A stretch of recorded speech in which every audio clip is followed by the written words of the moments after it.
नमस्कार, मैं हूं आलोक मोहन नायक और चू चू की गप्पों के इस विशेष कार्यक्रम में मैं आप सबका स्वागत करता हूं, वंदन करता हूं, अभिनंदन करता हूं। बात उन दिनों की है जब मैं जनसत्ता में था और एक बार गुजरात गया, तो मुझे एक महिला प्रोफेसर मिली और उन्होंने मुझसे पूछा कि आप लोग इस अखबार में अहमदाबाद क्यों लिखते हैं? हम कहा जैसा तू बोलता है वैसा तू लिख। आप लोग अहमदाबाद बोलते हैं, हम लोग अहमदाबाद लिखते हैं। उन्होंने कहा नहीं। उन्होंने मेरी कोई क्लास ले ली उन प्रोफेसर साहिबा ने।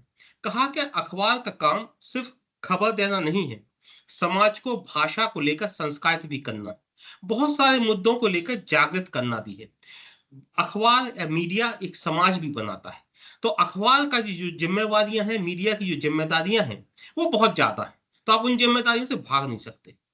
उसी श्रृंखला में आजकल टीवी डिबेट्स जो चल रहे हैं, उनमें गाली गलौज, भाषा की निम्नता और भी जिस तरह की भाषा, उन शब्दों का मैं इस्तेमाल नहीं करना चाहता इस शो में, जो टेलीविजन डिबेट में बोली जा रही है किसी की माँ को लेकर। फिर दूसरा डिबेट वाला बोलता है दूसरे की माँ को लेकर। इस तरह के जो अपशब्द टीवी में जा रहे हैं, तो डिबेट की भाषा का स्तर नीचे हो रहा है। दलाल और हरामखोर इस तरह के शब्द तो आम हो गए।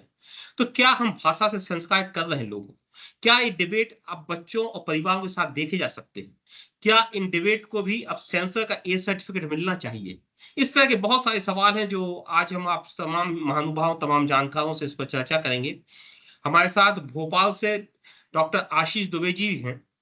वो पत्रकारिता के विशेषज्ञ, इसलिए मैंने उनको डॉक्टर कह दिया। वो तमाम अखबारों में काम किया उन्होंने, अब संपादक के स्तर पे वो कार्य करते रहे हमेशा से, और उनका अनुभव 20-25 साल पुराना है और जितने प्रतिष्ठित अखबार हैं, उन सारे अखबारों में आशीष जी ने काम किया है। तो आशीष दुबे जी, इस डिबेट की शुरुआत हम आपसे करना चाहते हैं। जो भाषा का हम्म, स्तर गिर रहा है टीवी डिबेट्स में, जिस तरह के हल्की जी। भाषा इस्तेमाल हो रही है, इस तरह को पूरे संदर्भ को आप किस तरह से देखते हैं आशीष जी? देखिए, ये जो हल्की भाषा का जो प्रयोग है बढ़ रहा है, एक तो ये व्यक्तिगत कुंठाएँ हैं एक-दूसरे के प्रति, पार्टी स्तर पे जो प्रतिद्वंदिताएँ होती हैं, वो कुछ अलग लेवल पर हुआ करती थीं। लेकिन अब जो दौर है, उस व्यक्तिगत प्रतिद्वंदिता, पार्टी प्रतिद्वंदिता के साथ-साथ चल रही है। तो पहले ये होता था कि राजनीतिक एक-दूसरे को बुरा-भला बोलते थे, कोसते थे और बाद में साथ बैठते थे, बातचीत करते थे और एक-दूसरे की मदद किया करते थे पर्दे के पीछे। लेकिन अब वो चीज़ें नहीं, बहुत कम बची हैं या नहीं के बराबर हैं। तो ये जो व्यक्तिगत प्रतिद्वंदिता है कि तुमने एक बार मुझे ऐसा बोला था, तो मैं अब वैसा बोलूँगा, मैं उससे ज़्यादा ज़हरीला बोलूँगा, ये इस तरह की चीज़ें हैं। और जैसा हम लोग कहते हैं कि पत्रकारिता भी समाज के एक वर्ग को शिक्षित करने का काम करती है, तो राजनीति का भी कम थोड़ा बहुत यही उद्देश्य है। राजनीति भी समाज को जागृत करने और समाज को एक सही दिशा देने का राजनीतिज्ञों का भी काम है। वो उससे अलग नहीं है बहुत ज़्यादा, हालाँकि पत्रकारिता का दायित्व उससे ज़्यादा है इन मामलों में। आशीष जी, क्या लेकिन आपका विपक्षी अब आपका विरोधी हो गया है? बिल्कुल। विपक्षी ये हो गया है कि वो मतलब जैसे कहते हैं ना बिल्कुल एक जैसे रंजिश हो गई है, जैसे खानदानी रंजिश या जैसे उस तरह की जो भावना होती थी, तीव्र भावना, उस तरह की चीज़ें हो गई। ये एक राजनीति में गिरावट का दौर है और राजनीति में जो ऊपर बैठे लोग हैं, जो इस तरह के लोगों को संचालित करते हैं या पोषित करते हैं, ये उनके स्तर पर भी एक बड़ी चूक है। ये स्तर इतना खराब है कि अगर कार्रवाई नहीं होती हैं, तो इससे साफ संदेश जाता है कि वो लोग ऐसा ही चाहते हैं कि लोग ऐसा ही बोलें। तो आशीष ये जी, एक लोग जो छोटी है सी जो बात और। बोलना तो आशीष जी, एक छोटी हाँ, सी बात और, जो भाषा का स्तर गिर रहा है, क्या इस भाषा के स्तर को आप अपने पत्नी और बच्चों के साथ डिबेट में देख सकते हैं? और क्या आपको लगता है कि जैसे सेंसर बोर्ड सर्टिफिकेट देता था, क्या इन टेलीविजन डिबेट्स को भी एडल्ट सर्टिफिकेट मिलना चाहिए?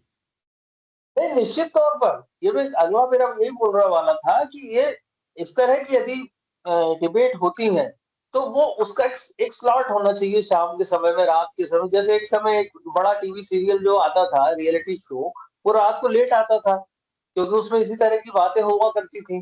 तो एक फ्री फ्री बिल्कुल इस तरह का एक मंच बना दिया जाए और उस तरह के प्रवक्ता चिन्हित कर लिए जाएँ, जो इसी तरह की बातें करते हैं। और जो लोग हो जाए, और 10:30 के बाद अखाड़ा खोल दिया जाए। चलिए, सबसे हमारे अच्छा है। साथ डॉक्टर आशीष द्विवेदी जी हैं, जो अलग अलग विश्वविद्यालयों में पत्रकारिता के शिक्षक रहे हैं, और आपने इंक मीडिया का एक बड़ा संस्थान खोला भी है।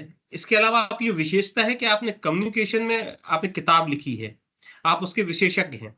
आशीष जी, हम आपसे जानना चाहते हैं कि गाली गलौज करना या भाषा में स्तरहीनता आना, क्या अभिव्यक्ति की, आपको अभिव्यक्त नहीं कर पा रहे हैं वो प्रॉब्लम है, या भाषा आपके पास नहीं है वो प्रॉब्लम है, क्रोध है, हिंसा है, ये मामला क्या है? भाषा का स्तर गिराना या गाली गलौज करना कम्युनिकेशन में क्या प्रॉब्लम आप किस तरह से देखते हैं? आशीष, डॉक्टर आशीष द्विवेदी। जी नमस्कार, आप सबका नमस्कार, अभिनंदन। देखिए, जहां तक मेरी समझ और सोच है, मैं समझता हूं कि जब हमारे पास किसी बात को कम्युनिकेट करने के लिए शब्दों का अकाल पड़ जाता है, तब हम उसका सहारा लेते हैं, गाली की बैसाखी बना लेते हैं।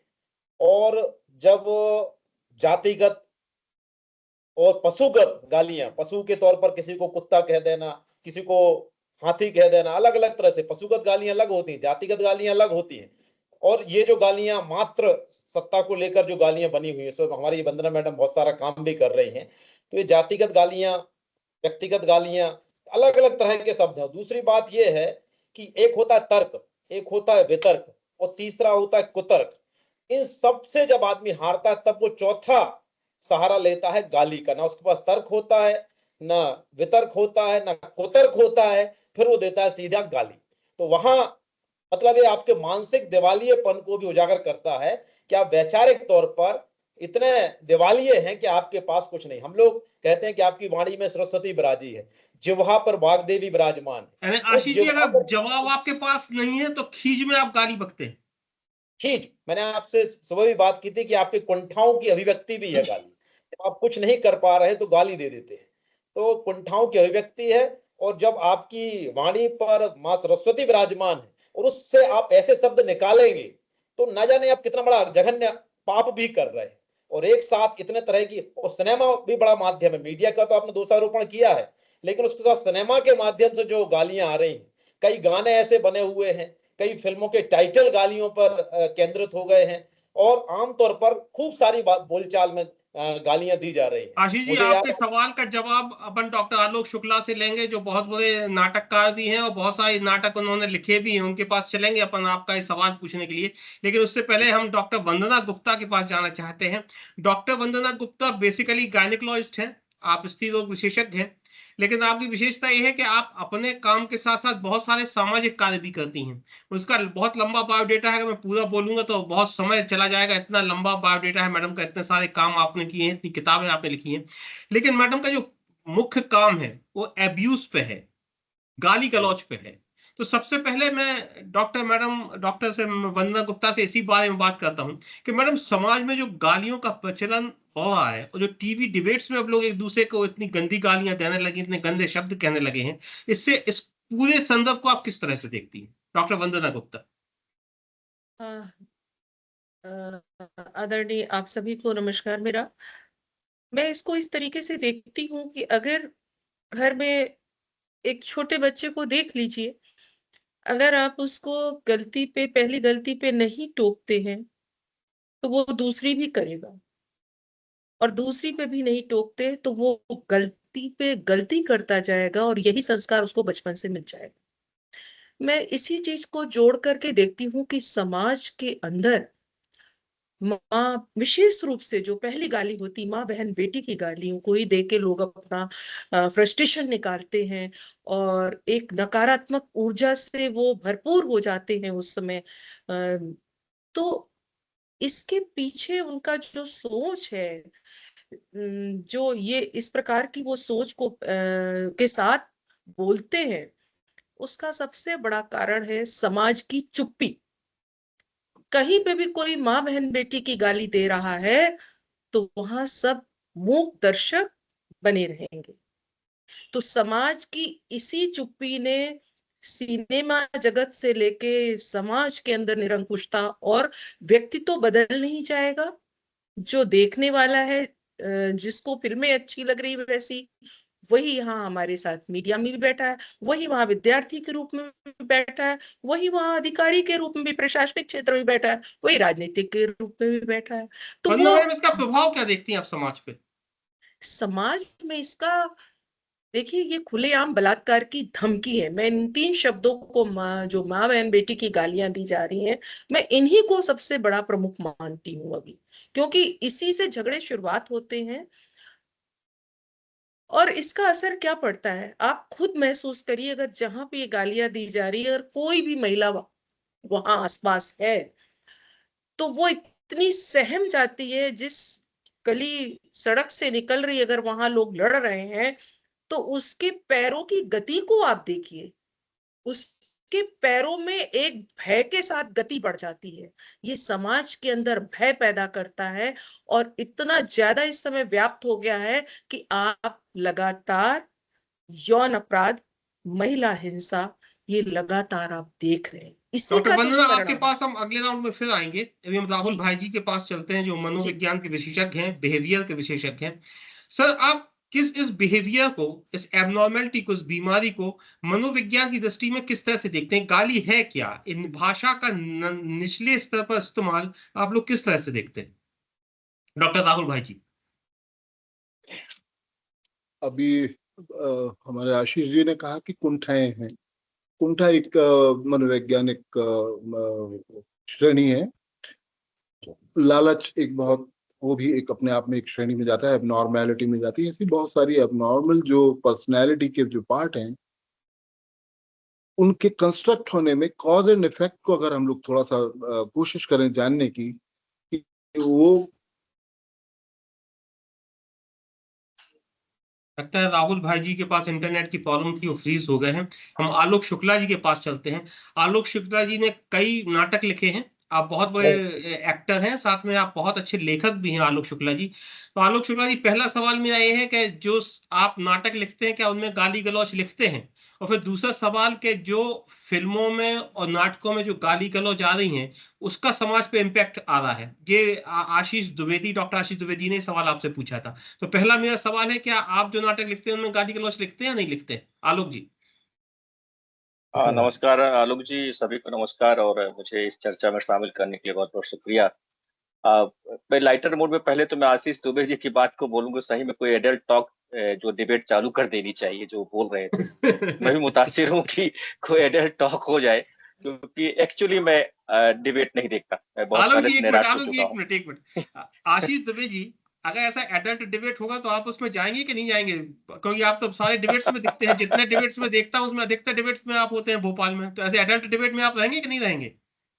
नहीं, यदि मुझे बुलाएंगे तो मैं जाके वो अनुभव लेना चाहूंगा।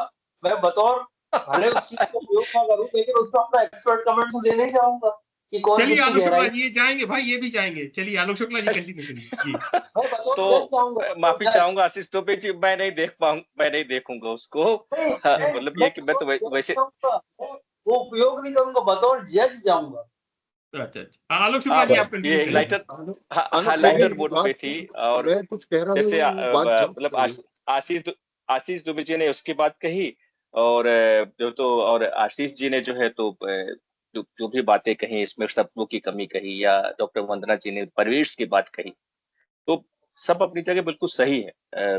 फिल्मों की बात, जो आपका आलोक मोहन जी, आपका जो सवाल, उस पर आऊंगा मैं।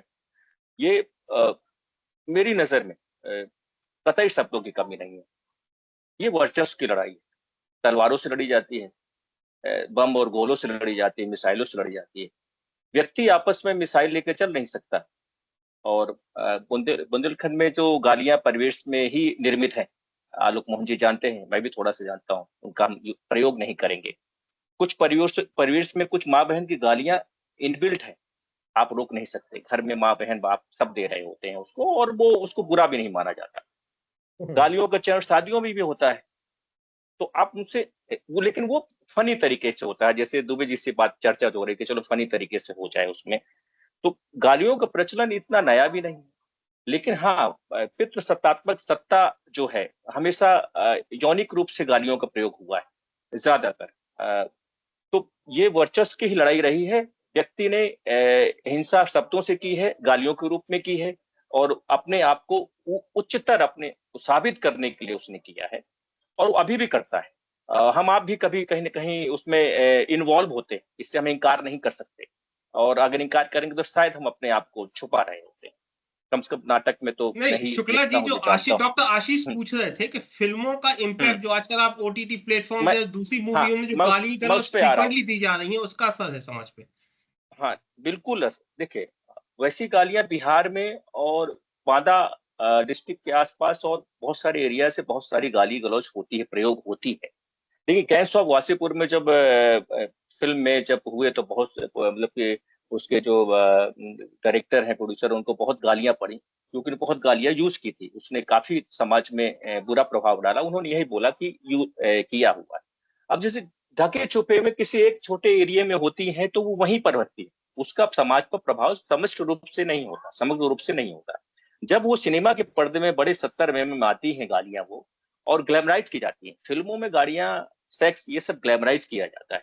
और एक निचले तबके को संतुष्ट देने के लिए मास को जो है, तो वो बड़ा यूथ आजकल कितना ब्लंट हो गया है, गाली आलोक जी, गलौज, बदतमीजी आलोक जी, आराम से अगर करता है, उसका नाटक असर में और समाज पे फिल्मों पड़ता। में, आलोक जी, अगर नाटक में और फिल्मों में गालियां एक्सेप्ट हैं, तो फिर मीडिया डिबेट में क्यों नहीं?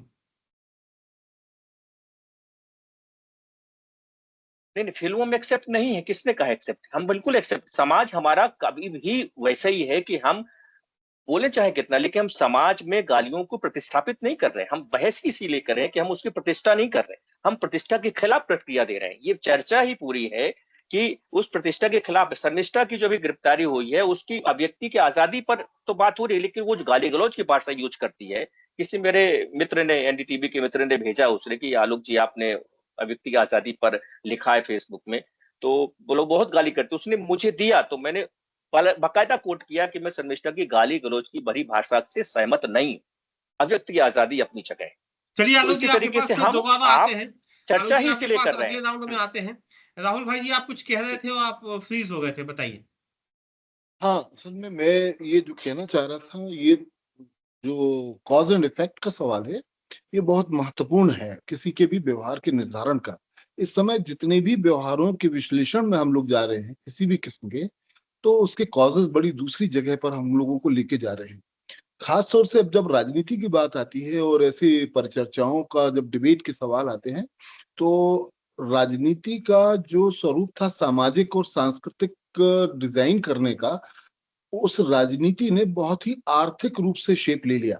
उसे एक व्यवसाय की तरह देखा जाने लगा। और व्यक्ति जब इन दलों के बीच के जो लोग होते हैं, वो अपने जो वेस्टेड इंटरेस्ट होते हैं उनको पूरा करने की दिशा में और अपनी ताकत को का इजहार करने के लिए इस तरीके के व्यवहार या शब्दों का इस्तेमाल करते हैं। और ये वाकई बहुत ही एक बुरी व्यवस्था का जन्म आपसी वार्तालाप में हो रहा है और ये बहुत समाज पर बुरा असर डालने वाला है। तो ये मनोवैज्ञानिक के कारणों में जो खास चीज है वो यही है कि कुंठाएं जो है बहुत तेजी के साथ और पर्सनल लेवल पर उनके वेस्टेड जो इंटरेस्ट उससे को रिलेट होते हैं, उनको पूरा करने के लिए, उन कुंठाओं से बचने के लिए, उन कुंठाओं का को पूरा करने का वो काम करते हैं। तो जी, ये एक देखा जाए इस तरीके से कि राजनीति ने एक हमारी पूरी व्यवस्था को जैसा सामाजिक और सांस्कृतिक स्वरूप बनना चाहिए था उससे भिन्न इतर कार्यकलाप कर रखे हैं और उसका इम्पैक्ट पूरे समाज पर आ रहा है और उस सारे लोगों के व्यवहार उससे प्रभावित हो रहे हैं और जी, वो चलिए सोशल होता आशीष है। जी के पास चलते हैं। राहुल जी, आपकी बात मैं समझ गया। आशीष जी, टेलीविजन वाले या नाटक वाले या फिल्म वाले एक सेंटेंस का बहुत बार इस्तेमाल करते हैं कि जो समाज में हो रहा है हम उसको दिखाते हैं, हम सिर्फ उसका आईना है। आप समाज को रोकिए, फिल्म और नाटक और कविताएं और सारी चीजें बदल जाएंगी। तो क्या मीडिया वाले भी ये कह सकते हैं कि अगर समाज की भाषा का स्तर गिर रहा है, समाज में अगर गाली गलौज हो रही है, तो हमारे प्रवक्ता अगर उस गाली गलौज का इस्तेमाल कर रहे हैं तो उसमें बुरा क्या है? आशीष जी। आशीष जी, जी आशीष दुबे जी। जी। हाँ, नहीं, देखिए, अब जो गालियां हैं, खास जो गालियों की बात होती है या इस तरह की बात होती है, ये कहीं ना कहीं हर व्यक्ति के मन में, अवचेतन में एकदम पेवस्त है ये चीज, ये गालियां, ये चीजें। और समाज में भी जब चार लोग इकट्ठे होते हैं तो इस तरह से बातें करते हैं, इस तरह की चीजें, ये जैसे अभी पहले बात की आई थी, घर में या आपस में मोहल्लों में इस तरह की बातें होती हैं, इस तरह की चीजें होती, लेकिन हमारे ऊपर एक सामाजिक मर्यादा का भी एक ख्याल होता है। हमारे मन में अंदर एक सेंसर भी बैठा होता है कि कहाँ कब किसको किस तरह से बात करना है। तो कई बार लड़के भी उसी तरह से बात करते हैं और लड़कियों को मैंने बहुत आधुनिक लड़कियों को भी इसी तरह से बात करते देखा है। जैसे इस तरह की अब्यूज आशीष जिसको जी, कहते अपन हैं। जो बात कर रहे हैं वो लेकिन परिपक्व समाज में राजनीतिक लोगों की बात कर रहे हैं, तो क्या आप ये भी लेकिन हाँ मानते मैं हैं वही क्या जो लोग डिबेट में आ रहे हैं वो तो परिपक्व नहीं है? नहीं, मैं वही कह रहा हूँ, उसी पे आ रहा हूँ कि यही लोग वही समाज का हिस्सा तो जो है, जो आगे जाके राजनीति में चले गए, पत्रकारिता में चले गए, किसी और जगह चले गए। तो वहां पर मैं वो जो मानता हूँ कि जैसा मैंने पहले कहा, कुछ ऐसे प्रोफेशन है जहां पर लोगों को ऐसा माना जाता है कि हम इनसे कुछ सीख लेंगे। तो वो पत्रकारिता है या राजनीति है या एक फिल्म या नाटक का माध्यम है। तो ये ऐसी चीजें जहाँ थोड़ा सा सीखने की गुंजाइश होती है, तो वहां पर जाकर जब ये चीज निकलती है, किसी के अवचेतन में भरी हुई चीजें जब निकलती हैं, तो वहां पर वो गंदगी पैदा होती है। तो आशीष जी, एक बात अब और, समाज क्या में इसको खींच और जो 2-3 विषय जो मैंने आशीष द्विवेदी जी से पूछे थे, क्या राजनेताओं के पास अभिव्यक्ति की कमी है या मुद्दों से खींच है, या वो खुद उन मुद्दों से असहमत होते हैं जब निम्न भाषा का इस्तेमाल करते हैं? आप इसको किस तरह से देखते हैं, क्योंकि परिपक्व राजनीतिक हैं जो जिनके विषय में हम चर्चा कर रहे हैं, गाली गलौज कर रहे हैं, जो आशीष द्विवेदी जी। नहीं, हाँ बिल्कुल बिल्कुल बिल्कुल। राजनीतिक जो है, बहुत कम ऐसे बचे हैं जिनके पास अध्ययन है। अब बहुत ऐसे लोग हैं जिनके पास अभिनय क्षमता ज्यादा है, चाटुकारिता और चमचागिरी की योग्यता ज्यादा है। वो लोग राजनीति में तेजी से आगे आए हैं, उनके पास अध्ययन कुछ नहीं है। उन्हें बस है कि मैं इसको निपटा दूंगा, मैं इस डिबेट में इसको पानी पिला दूंगा, मैं ये कर दूंगा, इस भावना से लोग आ रहे हैं। तो बिना अध्ययन के, चाहे पत्रकारिता हो, चाहे राजनीति हो, चाहे कुछ और ऐसे मंच है, उस पर जब ऐसे लोग आएंगे तो वो उसका हल्कापन बार बार सामने आएगा। इसीलिए जी आशीष जी, ये जो आपके पास आएंगे अगले राउंड में समापन के लिए। वंदना मैडम के पास चलते हैं। वंदना मैडम, जो भाषा की स्तरहीनता है वो लगातार नीचे की तरफ जा रही है। अब तो टीवी डिबेट में आज हम लोग बैठ के बात कर रहे हैं कि गाली गलौज हो गया है। आप चूंकि इस विषय में इतना काम कर रही हैं, तो आप उसका सॉल्यूशन क्या देखती हैं? इस समस्या का समाधान किस तरह से आप देखती हैं? इस समस्या का समाधान जो हम ग्राउंड लेवल पे, रूट लेवल पे हम काम कर रहे हैं, रोकना, टोकना और संकल्प दिलाना। उनको सेंस ही नहीं जागृत है इस चीज की कि हम क्या बोल रहे हैं। मैं इसको जैसे एक छोटी सी घटना बताती हूँ कि मैं ट्रेन में जा रही थी, अपनी सखी के साथ बैठी हुई थी। उस कंपार्टमेंट में ज्यादातर लेडीज थी और बगल के कंपार्टमेंट में 10 मेल एक साथ बैठे हुए थे, पुरुष। और वो हर बात की उनका प्रीफिक्स और सफिक्स माँ बहन बेटी की गाली से ही शुरू होता था। सुनते सुनते सबके चेहरे पे परिवर्तन आने लगा, एक तनाव आने लगा, मगर उन लोगों को इसका एहसास नहीं। मैं थोड़ी देर में उठी, जब 1 घंटे से ज्यादा हो गया, मैं उठी और उन्हीं के बीच में जाके एकदम खड़ी हो गई। तो सडन ऑफ होते देख के वो सारे लोग अचानक गए, बोले क्या बात है मैडम, आप क्यों इस तरह से खड़े होके देख रही हैं हम लोगों के बीच में? हमने कहा हम इतनी देर से सुन रहे थे आप लोगों को, तो मैं देखने का प्रयास कर रही हूँ कि आप लोग किस प्रकार के परिवार से आते हैं, कुछ शिक्षित भी है या पूर्णतः अशिक्षित है। बोले कैसी मैडम आप बात करी, बड़ा आक्रोश आ गया उनमें। हमने कहा वो ऐसी बात कर रहे हैं क्योंकि आप जिस प्रकार से माँ बहन बेटी की गालियों का प्रयोग कर रहे हैं 1 घंटे से, क्या अपने परिवार के अंदर भी माँ बहन बेटी के बीच में बैठ के ऐसी बातें करते हैं? तो उन्होंने कहा अरे मैडम ये तो कोई बात है, हम लोग तो ऐसे ही 20 साल बाद मिले, हम लोग बहुत से दोस्त, तो हम लोग शादी में जा रहे हैं, हमारी और फैमिली आगे बैठी हुई है। तो हमने कहा आप 20 साल बाद जा रहे हैं तो माँ और एक बेटी की शादी में जा रहे हैं, तो माँ बहन बेटी की गालियों से क्या आत्मीयता आप अपनी झलका रहे हैं? तब उन्हें कहा कि हम लोग उसको लेते नहीं। हमने कहा क्यों नहीं लेते? या तो आप बलात्कारी हैं, और नहीं है तो आप संकल्प लीजिए कि आप इस तरह के शब्दों का प्रयोग नहीं करेंगे, समाज में अपने को सिद्ध नहीं करेंगे कि हम बलात्कारी हैं। ये धमकी ही है ना। फिर उन लोगों ने खड़े होकर शपथ ली, बोले गंभीरता से कभी हमने इसको लिया नहीं। तो मेरा मानना है जब कोई चीज इस तरीके से समाज में समाहित हो जाए, जो गंदगी दिखने लगे, तो वहां जन चेतना की आवश्यकता है, जन जागृति की आवश्यकता है। जैसे स्वच्छता मिशन था, आप किसी को टोको, गंदगी के अंबार घर घर, बगल में, पड़ोस में, सब जगह लोग ऐसे हुआ ऐसे फेंक दिया। मगर जब जनचेतना जागृत हुई, सामूहिक जनचेतना जागृत हुई, तो लोगों को ये लगा कि नहीं, ये गंदगी हमको ही बीमार करने वाली है। इसी तरह ये जो समाज की गंदगी सबसे पहले उसके घर को बर्बाद करती है। क्योंकि मैं परिवार परामर्श केंद्र में भी 18 साल काउंसलिंग मैंने की, तो देखा कि वो तो शुरुआत ही कहते कि ये तो माँ बहन बेटी की गाली दे देता है। जब देखो पति वो शराब पी के आया, उसने गाली दे दी, ससुर ने सुबह चाय मांगी, समय पे नहीं दे पाया, उसने माँ बहन बेटी की गाली दे दी। तो गाली से ही दिनचर्या जो शुरू होती किसी की, तो घर के अंदर माहौल ही दूषित हो जाता है। तो ये चलिए जन जागृति का मैडम, विषय आप बहुत ज्यादा है। रोचक लोग अच्छी बातें कर रही थी, और इसी टेलीविजन के में साथ समय की थोड़ी कमी होती है। मैं आपका एक सेकंड और लूंगी। इस मिशन में मेरा ये है कि इस जन जागृति में शासन का भी, सरकार का भी भरपूर सहयोग होना चाहिए। जगह जो जितने भी सार्वजनिक स्थल हैं और जितने भी सार्वजनिक स्थल हैं, चाहे वो जैसे भी संसाधन हो, स्कूल कॉलेज से लेकर के आपके परिवहन, सब जगह, सरकारी कार्यालय, सब जगह माँ बहन बेटी की गाली देना जघन्य अपराध है और इसकी सजा का ये प्रावधान है, स्पष्ट जुर्माने का ये प्रावधान है। स्पष्ट जिस दिन से उल्लिखित होने लगेगा, ये नो स्मोकिंग की तर्ज पे नो एब्यूज के सिंबल्स लगने लगेंगे, उस दिन से ये सेंस जागृत हो जाएगा। हम लोग उस एरा के हैं जब लोग सिगरेट ऐसे पीते थे और छल्ले उड़ाते थे कि पास की लड़कियों के ऊपर चला जाए।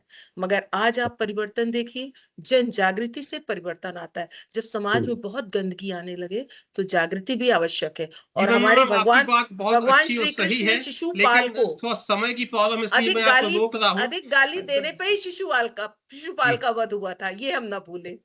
जी, डॉक्टर आशीष द्विवेदी जी के पास हम जाते हैं। आशीष जी, एक समय था कि अब ये माना जाने लगा कि फिल्म हो या नाटक हो या सीरियल्स हो या ओटीटी प्लेटफॉर्म्स हो, इनका समाज सुधार से कोई लेना देना नहीं है, ये धंधा है, बिजनेस है और ये इंटरटेनमेंट करने के लिए है। उनका समाज सुधार में 2 आंखें 12 हाथ जैसी फिल्में अब नहीं बनेगी, वरना मदर इंडिया जैसी फिल्में अब बनाना चाहता है।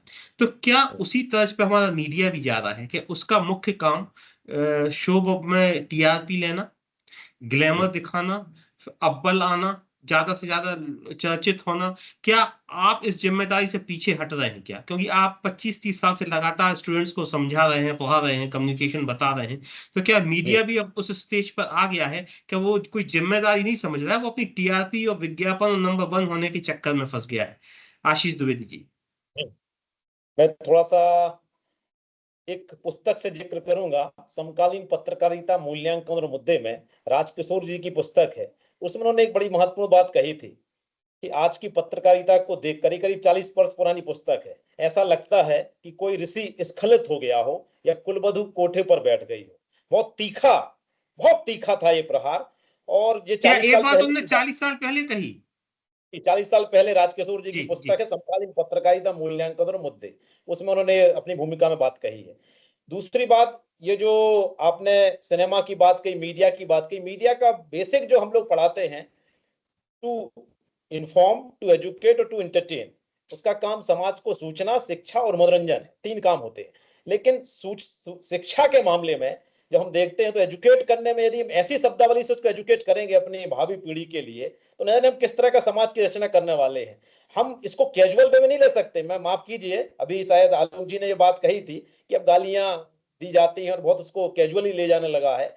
ये बर्दाश्त नहीं होगा कि आप इसको कैजुअली लेने लगे और धीरे धीरे समाज में फिर वो पल्वित होने लगती है। तो उसको वही जो वंदना मैडम ने कहा, वही यदि उसको हम दबाएंगे नहीं, वही उसको हम प्रतिकार नहीं करेंगे, तो आहिस्ता आहिस्ता समाज में फैलती रहेगी। हम स्वच्छता अभियान की बात तो करते हैं, लेकिन वैचारिक स्वच्छ शुद्धि जब तक नहीं होगी तब तक कुछ होने वाला नहीं है।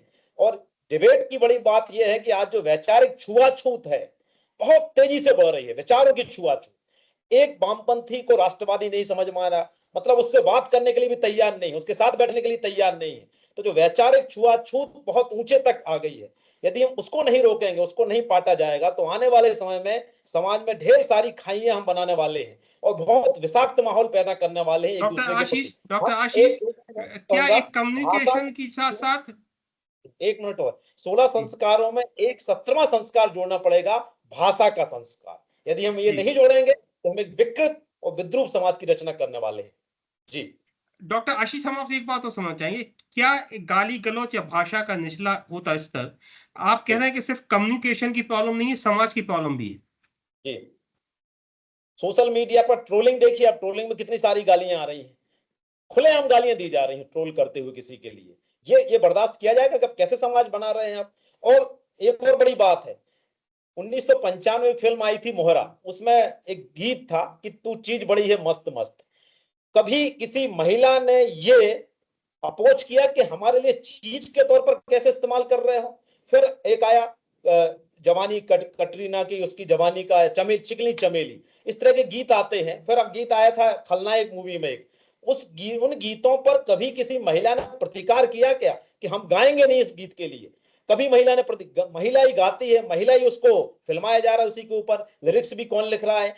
ये शुरुआत यदि नहीं होगी तो इस तरह के गीतों को लेकर, इस तरह के संवादों को लेकर, आप गंगाजल देखते हैं, अपहरण देखते हैं, और भी सारी मूवियां देखते हैं, उसमें खुलेआम गालियां दी जा रही हैं। तो हम समाज का, अगर फिल्म यदि ऐसा करेगी तो फिर समाज में क्या संदेश देने वाले? मीडिया ऐसा करेगा तो समाज में क्या संदेश देने वाले हैं? तो मीडिया की जिम्मेदारी एक नैतिक समाज की रचना, एक तर्क सम्मत, विधि सम्मत, धर्म सम्मत, ज्ञान सम्मत, सूचना सम्मत और संस्कार सम्मत समाज की रचना का दायित्व तो मीडिया के कंधों पर है। यदि मीडिया अपना काम नहीं कर रहा है तो हमें ऐसे मीडिया का बहिष्कार करने का भी समय आ गया है। ऐसे मीडिया का सामाजिक रूप से बहिष्कार यदि हम करेंगे आहिस्ता आहिस्ता, जैसे अभी कुछ लोगों ने कहा डिबेट नहीं देखते टेलीविजन का, धीरे धीरे टेलीविजन की टीआरपी डाउन होने लगेगी। उनको समझ में आएगा कि हमें क्या दिखाना है और हम अपने दर्शकों के साथ क्या उनके लिए परोस रहे हैं उनकी थाली में।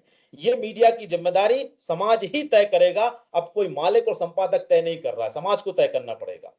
चलिए आलोक शुक्ला जी के पास जाते हैं। आलोक जी, आखिरी सवाल आपसे है। आप नाटककार के साथ साथ आप एक अच्छे साहित्यकार भी हैं। एक साहित्यकार के रूप में आपकी भूमिका है कि आप भाषा बेहतर करें, समाज को अच्छी भाषा दें, अच्छे नाटकों के जरिए, संवाद के जरिए। तो उस तरफ आप कैसी उम्मीद देखते हैं? आपको क्या लगता है कि समाज तो नीचे की तरफ जा रहा है, उसको अच्छी भाषा और बेहतर कम्युनिकेशन कैसे देंगे? आलोक शुक्ला जी। इसमें कोई दो राय नहीं कि समाज का काफी कुछ पतन हो चुका है और दिनों दिन हो रहा है। साधुवाद वंदना जी जो बोल रही थी ट्रेन में खड़ी हुई है उसके विरोध में, ऐसे प्रोटेस्ट करने वाले और चाहिए। एक वंदना जी की प्रोटेस्ट करने से भर से कुछ होगा नहीं, बहुत सीधी सी बात। एक ऐसी कौम होनी चाहिए जो प्रोटेस्ट करे। हम इस चर्चा में ही प्रोटेस्ट ही कर रहे हैं, और जब फिल्मों में गालियां आती है उनका भी प्रोटेस्ट होता है। ऐसा नहीं, जब गैंग्स ऑफ वासेपुर आई तो काफी उस पर विवाद हुआ और काफी लोग अनुराग कश्यप को काफी मतलब कि, लेकिन दुर्भाग्य है कि गाली के विरोध में गाली ही पड़ी तो भी तो उसका फर्क नहीं पड़ता। अगर एक सामने ने गाली दी तो उसने भी गाली दी थी तो वो बात वही रहे, सतही ही रही फिर बात। तो ये है, तो वो समाज का निचलापन है, पतन है। उसके लिए जैसे नाटकों में भी बहुत ज्यादा मुझे इतना ध्यान है कि गालियों का प्रयोग मैं तो नहीं ही करता, बेशक नहीं करता। फिल्मों का दुष्प्रभाव समाज में पड़ रहा है, पड़ता है, और समाज को दोषी बताकर फिल्म वाले अपनी गोटी फिट कर रहे होते हैं, पैसे कमा रहे होते हैं। वेब सीरीज में भी गालियां होती हैं, तो उसके लिए सेंसर के लिए सरकार ने बोला भी है कि सेंसर इसमें होगा और होना चाहिए। मैं भी मानता हूँ होना चाहिए। तो अब मुझे लगता है ऐसा सेंसर मीडिया में भी होना चाहिए। इस तरीके की बातें हो तो उनको चैनल को ब्लैक एक दिन का आप ऑन ऑफ एयर कर दें, कुछ पनिशमेंट जैसी कुछ, मतलब कि इसकी जो बॉडी है, प्रेस की बॉडी, उसको कुछ अगेंस्ट में कुछ एक्शन लेने चाहिए। मतलब दिखे कि हाँ एक्शन इसके विरोध में हो रहा है, जो हो रहा है वो गलत है। सिर्फ बोलने भर से नहीं, एक्शन में होना चाहिए। हम लोग नाटक में लिखते हैं तो सामाजिक परिवेश के रूप में मैं गंदे शब्दों का नहीं यूज करता हूँ अपने नाटकों में, अपनी जिम्मेदारी निभा रहा हूँ। और एक रेप विक्टिम पर मेरा नाटक उसके साथ काफी चलता है। मैंने रेप दिखाए हैं, कहीं नहीं दिखाया रेप, मैंने लड़की को टच भी नहीं किया है। और सिंबोलिज्म रूप में, आर्टिस्टिक रूप में एक 1 घंटे के नाटक में पूरा रेप विक्टिम पर है, उसमें रेप भी होते हैं नाटक में, आपको शैडो के रूप में समझ में आता है। और पर्दा एक डाला है मैंने, उसमें पर्दे के पीछे एक शैडो के रूप में, छूते तब भी नहीं है वो। पूरे नाटक में एक लड़की का टच नहीं होता और पूरी कहानी जो है वो निर्भया और ऐसे बहुत सारी जो युवतियां हैं जिन पर रेप के अगेंस्ट जो चीजें होती हैं, जैसे अभी आरजी मेडिकल कॉलेज में हुआ, मैं उसमें ऐड करता रहता हूँ नए नए इवेंट्स जो है। तो आलोक काफी जी, ये विषय में कह रहा जी। था कि जब हम भाषा का स्तर गिराते हैं तो क्या अभिव्यक्ति की कमी है? जैसे जी। आपने कहा कि विषय को अभिव्यक्त अच्छी भाषा में भी किया जा सकता है, यही मैं विषय उठा रहा था बार जी बार। बिल्कुल आलोक जी। बिल्कुल किया जा सकता है, बिल्कुल किया जा सकता है और करना ही चाहिए। वो क्या है कि जब व्यक्ति कमतर पड़ जाता है, सामने वाले की भाषा के विरोध में जब कमतर पड़ जाता है तो उससे लगता है कि ये मुझ पर हावी हो रहा है। तो मैंने बोला एक ही शब्द है वर्चस्व, वो सामने वाले पर वर्चस्व स्थापित करना चाहता है। और जब उसे लगता है कि इस पर जवाब नहीं दे सकता, इस पर बात नहीं कर सकता, तो वो फिर गाली गलौज पे उतर आता है। उसे लगता है कि इससे वो उस पर हावी हो जाएगा। तो आलोक जी, आप सारे लोगों की बातें इतनी रोचक, इतनी अच्छी थी कि समय कैसे निकल गया, पंख लग गए, इसको पता ही नहीं चला, भाषा पूरा वही समय खत्म हो गया। स्थापित करना चाहते हैं। जी जी जी जी, thank you very much, thank you. अब आखिरी शब्द आशीष दुबे जी के, और मैं इस डिबेट को यहाँ पे खत्म कर रहा हूँ। आशीष जी, एक वरिष्ठ पत्रकार के रूप में जो मीडिया की भाषा की स्तरहीनता है या जो गाली गलौज है, इसको आप आगे अंत इसका कैसे देखते हैं? क्या आपको लगता है कि आगे और ज्यादा नीची होती जाएगी क्योंकि गाली गलौज तक बात आ गई है, या इसका स्तर ठीक होगा, और किस रूप में, कहाँ पे जाके इसका विरोध होना चाहिए? आशीष जी। ये गाली गलौज और हाथापाई ये टीवी चैनलों पे हो चुकी है डिबेट में। ये चीजें जो स्तर जो है पतन का बिल्कुल आखिरी ये दौर है, लेकिन मुझे नहीं लगता कि ये दौर खत्म होगा।